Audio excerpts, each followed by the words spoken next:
Hello বন্ধুরা, দীপ চ্যানেলে তোমাদেরকে সকলকে স্বাগত জানাই। তোমরা সবাই কেমন আছো? আশা করি ভালোই আছো। আমিও ভালো আছি, এখনও শরীরটা ভালো নেই, তার জন্য বেশি কিছু শ্যুট করতে পারিনি। আর এখানে না ছেলেকে বলেছিলাম দোকানে কিছু জিনিস নিয়ে আসতে। এই যে আলু অল্পই নিয়ে এসছে, এখানে কিন্তু অনেক দাম। আমরা বাজারে গিয়ে ওখানে একসঙ্গে 5 কেজি নিয়ে আসছি। আর এখানে ব্রেড রাতের জন্য, আর যে ব্রাউন ব্রেডটা ছেলে টিফিন নিয়ে যায় সেটাও শেষ হয়ে গেছে, এই জন্য আনতে গেছে। সেরকম তো শেয়ার করতে পারিনি, তাই যেটা ছিল ওটা তোমাদের কাছে শেয়ার করলাম। আর চালটা ভিজিয়ে রেখে দেবো 2 মিনিটের জন্য, তারপরে ভাতটা রান্না করবো। ছেলে খেয়ে স্কুলে যাবে। আর তারা স্যান্ডউইচ বানিয়ে দিচ্ছি, ভিতরেও তোমার আলু আছে, পনির আছে। আর আগের থেকে শশা দিলে কিন্তু কেমনটা হয়ে যায়, তার জন্য শশাটা সাইডে দিয়ে দিয়েছি। আর এখানে ভাত, তরকারি, ডাল, ভাজা আর আলু মাখা করেছি, আর পাঁপড়। নিরামিষ আজকে বৃহস্পতিবার।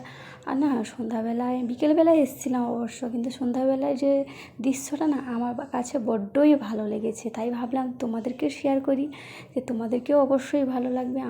আমি দেখছি, তোমরা দেখবে না, তাই কখনো হয়? তো চলে এলাম, বেশ মৃদু বাতাস বইছে, কী সুন্দর, মুগ্ধ করা এটা মোমোটা। তো যাই হোক, বাড়ি গিয়ে তখন না হলে রাতে আর কি খাবো, বললাম না ওই যে রুটি নিয়ে এসেছিলাম। আজকে শরীরটা ভালো নেই বলে আর রাতে রান্না করতে ইচ্ছে হলো না। আর নিরামিষ, আজকে সোমবার থেকে নিরামিষ, আজকে বৃহস্পতিবার, কালকে গিয়ে শুক্রবার কিছু হবে। তার জন্য একটু মটর তরকারি করেছিলাম, আর রুটিগুলোকে সেঁকে নিচ্ছি। একটু ফ্রিজে ছিল তো, একটু ঠান্ডা হয়ে গেছে, তার জন্য সেঁকে নিচ্ছি। আমরা খাবো 3 জন, তার জন্য 3টে নিয়ে এসেছি। যাই হোক, আজকের জন্য এইটুকু। আবার আসবো নতুন একটা ব্লগ নিয়ে। তোমরা ভালো থেকে সুস্থ থেকো, সাবধান থাকো। আর পুরোটা দেখার জন্য অসংখ্য ধন্যবাদ। রাধে রাধে বন্ধুরা।